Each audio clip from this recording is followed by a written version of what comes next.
Namaku Andi. Udah 5 tahun lebih aku kerja jadi supir ambulans di rumah sakit daerah kecil, namanya Res Harapan Bunda. Biasanya, malam-malamku cuma diisi suara sirine dan jalanan sepi. Tapi malam itu beda. Sekitar jam 1 dini hari aku dapat tugas nganter jenazah ke kampung di pelosok. Katanya ini jenazah perempuan yang meninggal pas lahiran. Suaminya nangis, keluarga nungguin di kampung. Andre, hati-hati ya. Jalan ke sana agak horor, kata temanku Rian sambil ngetok kayu 3 kali. Aku cuma ketawa, yaelah Ri. Aku tiap hari juga sama mayat kok. Tapi entah kenapa pas berangkat bulu kuduku merinding. Rasanya kayak ada yang ngeliatin dari kursi belakang. Padahal cuma ada keranda kayu ditutup kain putih, jenazahnya udah di dalam. Bau kapur barus masih kecium banget. Campur bau amis darah yang masih nempel. Biasanya sih aku cuek, tapi malam itu rasanya beda. Aku nyalain mesin ambulans pelan-pelan. Lampu sorot depan nyala. Bunyi mesin kasar khas mobil tua. Rumah sakit juga udah sepi, cuma ada 2-3 perawat di pos jaga. Langit gelap, kayak mendung. Walau bulan sabit sedikit kelihatan di balik awan. Jalan keluar rumah sakit penuh pohon besar di kiri kanan. Rantingnya goyang-goyang kena angin. Pas baru keluar gerbang rumah sakit, aku ngelirik ke kaca spion kayak refleks. Biasanya ngeliat jalan, tapi kali ini mataku malah ke arah keranda. Sekilas kayak ada bayangan putih duduk di sampingnya. Cepet banget, aku kedip-kedip nyari lagi tapi udah nggak ada. Tapi tangan pegang setir mulai dingin. Telapak tangan basah keringat. Jalan ke kampung tujuan ini emang terkenal angker. Teman-temanku banyak cerita. Katanya pernah lihat cewek berdiri di pinggir jalan, ngelambai pelan, mukanya nggak kelihatan. Ada juga yang bilang suka dengar suara bayi nangis di tengah kebun bambu. Dulu aku anggap cuma cerita iseng biar kita takut. Tapi malam itu rasanya lain. Jalan raya cuma sampai setengah perjalanan. Setelah itu harus masuk jalan kampung yang sempit. Diapit kebun karet sama sawah. Lampu jalan jarang banget. Jaraknya bisa 100 meter lebih baru ada satu lampu neon kecil. Kadang cuma nyala redup, kelip-kelip kayak mau mati. Sekitar 20 menit jalan, aku ngerasa kayak ada angin dingin banget nyelip dari celah pintu belakang. Bulu kuduk meremang. Kupingku juga tiba-tiba kayak berdenging. Rasanya kayak naik pesawat. Aku goyangin kepala, ngedipin mata, fokus ke jalan lagi. Tiba-tiba GPS di happy bunyi. Suaranya keras banget. Bikin aku kaget sampai megang setir kenceng. Belok kiri, tapi pas aku lihat ke kiri, nggak ada jalan. Cuma ada semak sama pohon tinggi, gelap banget. Kayak nggak ada ujung. Aku jalan terus ngikutin jalan aspal yang mulai rusak, banyak lubang. Mobil goyang-goyang, keranda di belakang juga bunyi geser pelan. Suara kayu kegesek besi bikin aku tambah merinding. Kadang bunyinya kayak lebih keras dari biasanya. Padahal jalannya nggak segitu rusaknya. Aku nyalain radio buat ngilangin sepi. Tapi malah muncul suara kresek-kresek, sinyalnya jelek. Nggak ada lagu, cuma suara kayak orang bisik-bisik nggak jelas. Aku matiin lagi, malah tambah serem. Sekitar 5 menit kemudian jalan makin sepi. Di kiri kanan cuma sawah gelap. Sesekali kelihatan kilau air irigasi kena lampu mobil. Angin dari sawah nyebar bau lumpur basah yang khas. Biasanya aku suka bau itu, tapi malam ini malah bikin mual. Kayak ada bau anyir nyampur. Aku ngelirik ke spion lagi. Keranda masih di tempatnya diam. Tapi entah kenapa rasanya ada yang berdiri di sampingnya. Bukan cuma bayangan, tapi kayak sosok tinggi kurus pakai kain putih panjang. Nggak kelihatan jelas mukanya, cuma berdiri diam. Aku refleks nengok ke belakang, lampu kabin nyala sebentar. Kosong, nggak ada apa-apa. Aku tarik napas dalam-dalam. Tenang Dre, jangan kebanyakan ngelamun. Tiba-tiba, pelan banget kayak bisikan.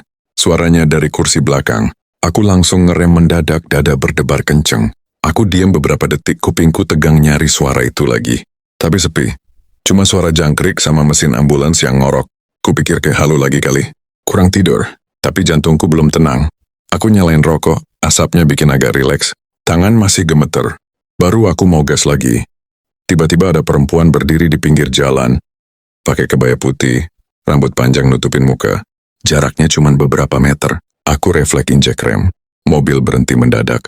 Lampu depan nyorot dia jelas. Dia diam aja yang gak gerak. Kayak patung. Detik itu aku ngerasa dingin banget. Keringet dingin ngalir sampai punggung. Mataku fokus nyari apa dia manusia beneran atau bukan. Tapi dia diam, gak gerak sedikit pun. Napasku berat, dada sesak kayak ditindih. Beberapa detik kemudian dia muter badan. Pelan banget. Dan masuk ke semak gelap di pinggir jalan. Hilang kayak ditelan bumi. Aku cuma bisa bengong. Mulut kering, tangan lemes. Aku tarik napas panjang, ya Allah. Tangan masih gemeter tapi aku harus lanjut jalan. Jenazah harus sampai. Jalan depan gelap banget, cuma lampu mobil yang jadi penerang. Aku ngerasa kayak makin jauh masuk ke hutan padahal harusnya ini jalan kampung. GPS juga mulai muter-muter, panahnya nggak jelas arah. Aku berhenti lagi, coba telepon Rian temanku di rumah sakit. Tapi nggak ada sinyal, bar sinyal di HP kosong total. Aku angkat HP ke atas, muter-muter tapi tetap nihil. Tiba-tiba, keranda di belakang bunyi keras kayak ada yang nendang dari dalam. Suaranya dug, keras banget bikin aku loncat kaget. Aku nengok ke belakang, napas ngos-ngosan. Ya Allah, jangan bercanda, Andre. Kataku sendiri. Aku memberanikan diri turun dari mobil, buka pintu belakang. Keranda masih rapat, kain kafan putih masih nutupin rapi. Tapi hatiku bilang ada yang nggak beres. Angin malam makin dingin, pohon di sekitar kayak bisik-bisik. Daun kering jatuh. Suaranya bikin suasana makin horor. Aku mundur pelan, tutup pintu belakang, balik ke kursi supir. Baru mau gas lagi. Tolong aku. Suaranya jelas banget sekarang. Dari belakang suaranya kayak perempuan muda, lirih, putus asa. Aku refleks nengok spion. Detik itu aku lihat kain kafan keranda kayak bergerak. Bukan cuma geser karena jalan, tapi kayak ada yang nyoba duduk dari dalam. Ya Allah. Mulutku gemeter. Aku keluar lagi, kaki rasanya lemes tapi rasa penasaran lebih kuat. Aku buka pintu belakang, ngelihat lebih dekat. Kain kafan itu benar-benar bergerak. Kayak ada yang nafas berat di dalam. Pelan, tapi nyata. Tanganku dingin, keringet dingin ngucur sampai leher. Tolong aku. Suaranya makin jelas kayak orang setengah sadar. Aku mundur 3 langkah, hampir jatuh. Enggak mungkin. Dia udah mati.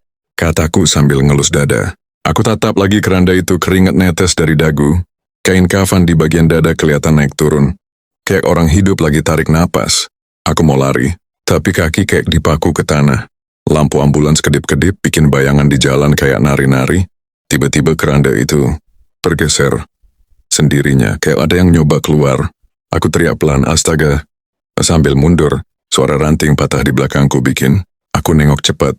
Kosong, tapi rasa takutnya nggak hilang. Aku tarik napas panjang. Nekat buka sebagian kain kafan di bagian kepala. Tanganku gemeter. Hampir jatuh HP yang kupakai buat senter. Di balik kain kafan, aku lihat wajah pucat perempuan muda. Bibirnya biru, mata setengah kebuka. Dia ngedip. Mes, tolong aku. Suaranya lirih banget, tapi aku jelas dengar. Jantungku kayak mau copot. Tanganku goyah, kaki mau roboh. Perempuan ini, katanya masih hidup. Aku pegang dadanya. Masih ada detak. Lemah, tapi ada. Astaga, aku panik. Ini beneran hidup. Dia belum mati. Aku lari ke depan mobil. Aku coba nyalain mesin ambulans, gaspol balik arah. Ban selip kena kerikil. Hampir nyungsep ke selokan. Aku harus balik ke rumah sakit. Tapi jalanan berubah. Kayak nggak pernah aku lewatin. Pohon makin rapat, jalan kayak lebih sempit. Lampu mobil cuma nyorot beberapa meter ke depan. Perempuan di keranda masih ngeluh lirih. Mas, tolong. Suaranya kayak antara sadar sama enggak. Aku sambil nyetir, lihat kaca spion. Kadang matanya kebuka, lihat ke arahku kayak minta tolong. Aku makin panik. Ya Allah, tolong bantu. Bisikku. Tiba-tiba di jalan depan muncul bayangan. Sosok tinggi pakai kain putih. Mukanya gelap, matanya merah nyala. Dia berdiri di tengah jalan, enggak gerak. Aku injek rem sampai ban nyeret aspal. Suaranya melengking. Mobil hampir oleng, tapi sosok itu hilang. Kosong. Nafasku ngos-ngosan. Keringat ngalir kayak abis lari maraton. Aku gas lagi, tapi jalanan kayak muter-muter. Beberapa kali aku lihat pohon beringin besar yang sama. Rasanya kayak enggak maju-maju. Aku belum mati, Suara perempuan itu bikin aku makin takut. Tapi aku juga kasihan. Dia beneran hidup. Tiba-tiba ambulansku berhenti sendiri. Mesin mati. Lampu padam. Gelap total. Aku coba nyalain lagi. Nggak bisa. Ya Allah, tolong. Tanganku gemeter. Aku keluar lihat sekeliling. Hutan. Gelap, sunyi banget. Jangkrik pun nggak ada. Di saat itu aku sadar. Aku tersesat. Dan perempuan ini belum mati. Jantungku gedor-gedor dada. Keringet dingin ngucur deras. Di kejauhan aku dengar suara tangisan bayi. Sayup. Makin deket. Aku berdiri kaku. Di samping ambulans keranda itu, bergerak makin keras. Seolah perempuan itu nyoba bangun. Tangannya nongol, lemah goyang-goyang. Dan saat itulah, aku sadar, aku harus nolong dia. Apapun resikonya. Aku berdiri di samping ambulans, napas ngos-ngosan, dada kayak ditekan batu besar. Suara tangisan bayi itu makin jelas. Kayak deket banget. Suara tangis yang pelan tapi nembus telinga. Bulu kuduku berdiri semua.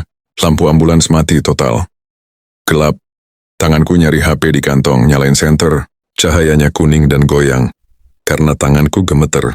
Aku deketin keranda. Tangan perempuan itu masih kelihatan putih pucat, jari-jarinya kurus. Kayak dia masih berusaha bangun. Mas, tolong! Bisiknya lagi lemah banget. Aku nyaris nangis dengar suara itu. Dia hidup. Dia masih hidup. Aku buka lebih lebar kain kafannya. Mukanya pucat kayak kertas, ada darah kering di bibirnya. Matanya kebuka sedikit, lihat ke arahku. Nafasnya berat, dada naik turun pelan. Aku belum mati, Mas. Tolong, katanya lirih, air mata netes dari sudut matanya. Gila, ini bukan hantu. Ini beneran orang hidup. Aku harus bawa dia balik ke rumah sakit. Aku coba nyalain mesin ambulans lagi. Tangan gemeter, kunci kontak kuputar, starter bunyi ngeng, tapi nggak nyala. Berkali-kali aku coba. Gagal, mobil tua sialan. Ini malah mogok pas kondisi kayak gini. Aku tendang pedal frustasi, suara tangisan bayi itu makin keras. Kayak dari arah semak belakang ambulans. Tapi nggak ada apa-apa di sana. Pohon-pohon gelap berdiri kayak penjaga kuburan. Hendrik, fokus, aku ngomong ke diri sendiri. Aku harus selamatin dia. Aku keluar lagi nyari sinyal. HP ku angkat tinggi-tinggi, jalan pelan-pelan. Kaki kayak mau roboh. Nafas masih ngos-ngosan. Tiba-tiba di pinggir jalan aku lihat ada sosok berdiri. Pakai baju serba putih, rambut panjang nutupin muka. Badannya kurus tinggi. Dia cuman berdiri ngadep ke arahku, nggak gerak. Aku diem. Lampu senterage goyang. Sosok itu nggak ngapa-ngapain, cuma diem. Suara tangisan bayi di belakangku makin keras. Aku putuskan balik ke ambulans. Tapi pas nengok ke belakang, sosok putih itu udah hilang. Kosong. Kayak nggak pernah ada. Aku lari kecil, napas ngos-ngosan, nyampe ke ambulans lagi. Perempuan di keranda masih lihat aku. Nafasnya berat. Mas, tolong. Dingin, katanya pelan. Suaranya kayak mau putus. Aku bongkar keranda. Angkat dia pelan, taruh di kursi panjang belakang ambulans. Badannya dingin, beratnya cuma kayak tulang dan kulit. Dia gemeter. Aku duduk di kursi supir, mikir keras. Jalanan gelap gulita, nggak ada siapa-siapa. Sinyal nggak ada. Mesin nggak nyala. Tiba-tiba kaca depan ambulans berkabut dari dalam. Kayak ada yang hembusin nafas dari depan. Aku usap pakai tangan. Tapi kabutnya muncul lagi. Suara tangisan bayi makin dekat. Kayak ada di kap mesin depan, keringet dingin netes. Mas, jangan tinggalin aku. Suara perempuan itu parau, putus asa. Aku nengok ke belakang. Lampu senter HP nyorot mukanya. Dia lihat ke arahku, matanya setengah kebuka. Air mata netes. Aku belum mati, katanya lagi. Aku nyari cara. Buka pintu ambulans, turun lagi, coba dorong mobil. Tapi berat banget. Jalanan miring ke sawah. Ban kayak nyangkut. Aku capek, hampir jatuh. Berdiri lemes, ngelus dada yang deg-degan. Pas nengok ke jalan, ada lagi sosok putih berdiri di ujung cahaya lampu senter. Lebih dekat dari sebelumnya. Rambutnya panjang, mukanya masih ketutup. Dia nggak gerak, cuman ngadep ke arahku. Badannya kaku kayak patung. Ya Allah. Napasku berat, mulut kering. Aku mundur pelan. Tangan gemeter pegang HP. Tiba-tiba suara tangisan bayi berubah. Jadi kayak suara ketawa pelan cekikikan. Serem banget, kayak deket banget di telinga. Aku lari balik ke ambulans, tutup pintu rapat. Nafas ngos-ngosan. Perempuan di kursi belakang masih nafas. Lemah banget. Bibirnya pecah-pecah, darah kering di sudut mulut. Mas, aku belum mati. Tolong, katanya lirih. Tangannya gemeter. Aku pegang tangannya. Dingin, tapi masih ada denyut lemah. Aku nggak akan tinggalin kamu. Sabar ya, sabar. Aku bisik. Air mata netes di pipiku sendiri. Campur takut dan kasihan. Dia manusia, masih hidup. Tapi semua orang kira dia udah mati. Aku lihat jalanan lewat kaca depan. Kosong, gelap. Angin goyangin ranting pohon. Suara jangkrik berhenti. Sunyi banget. Tiba-tiba, kaca depan ambulans diketok dari luar. Keras banget. Aku lompat kaget. Aku nyorot lampu senter. Kosong. Nggak ada siapa-siapa. Detik berikutnya, kaca samping diketok juga. Lebih keras. Aku merem gemeter. Nafas kayak kecekik. Aku buka mata pelan. Perempuan itu masih lihat ke arahku. Air mata ngalir di pipinya. Mas, aku takut. Jangan tinggalin aku, katanya pelan. Aku angguk. Iya, aku di sini. Tiba-tiba kaca depan muncul bekas tangan basah. Bekas 5 jari kayak habis ditempelin tangan dingin. Bekasnya turun pelan kayak nyeret. Jantungku mau copot. Aku nyorot pakai senter. Gak ada siapa-siapa. Tapi bekas tangan itu muncul lagi. 1, 2, 3. Kayak banyak yang nempel dari luar. Aku mundur, sandarin punggung ke kursi. Napas ngos-ngosan, dada sakit. Langit mendadak kayak mendung. Angin makin kenceng. Pohon di pinggir jalan goyang-goyang keras. Daun kering beterbangan. Suara tangisan bayi balik lagi. Kenceng. Deket banget. Kayak dari bawah mobil. Aku merem bisik doa sekuat-kuatnya. Ya Allah, lindungi aku, lindungi dia. Perempuan itu juga komat kamit, matanya merem, air mata ngalir, bibirnya gemetar. Aku belum mati, Mat, katanya kayak mimpi. Tiba-tiba lampu ambulans nyala sendiri.